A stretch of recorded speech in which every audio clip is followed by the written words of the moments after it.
चंदेश्वर पंडित जी, चंदेश्वर पंडित।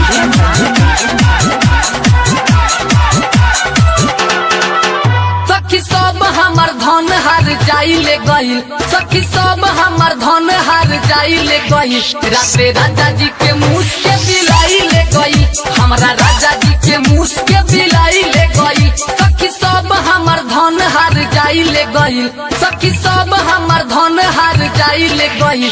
राते राजा जी के मुँह के बिलाइले गइल, हमरा सैया जी के मुँह के बिलाइले गइल।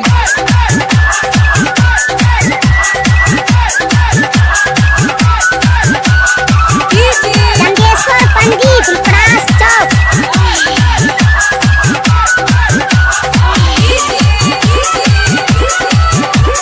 चंदेश्वर पंडित जी, चंदेश्वर पंडित। हमर जो बना के वोट पके गइले उलोट, हमर जो बना के वोट पके गइले उलोट। मुसु भइल रहे खलाया के गइल उ त घोट, बुझ के शिकार ला पकाइले गइल, बुझ के शिकार ला पकाइले गइल।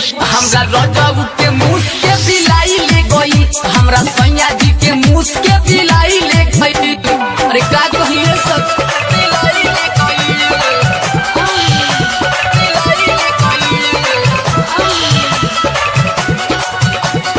विप्रास चौक, विप्रास चौक।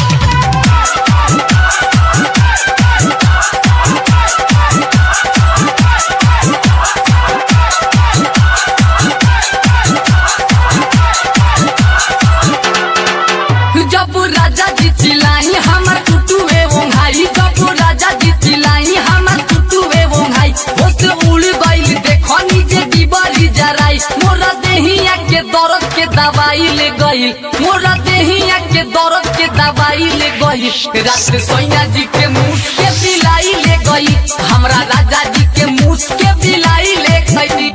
ए सखी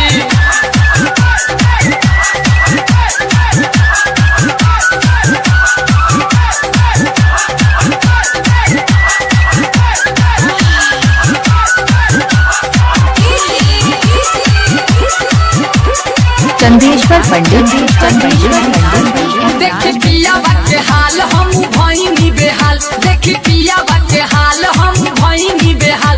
प्रफुल विनय भोजपुरी के कहीं रे चाल, सारा टोला व पड़ोस में हंसाई हो गई, सारा टोला व पड़ोस में हंसाई हो गई। रात सैया जी के मुँह के बिलाई ले गई, हमरा राजा जी के मुँह के बिलाई ले गई। सखी सब हमर धन हार जाई ले गई, सखी सब हमर धन हार जाई ले गई। राते राजा जी के मुँह के बिलाई ले गई, हमरा सैया जी के मुँह के बिलाई ले गई। हाय भैया डीजे बनाने के लिए संपर्क करें चंदेश्वर पंडित से। Mobile number 91 13 90 67 65। विप्रास चौक, विप्रास चौक।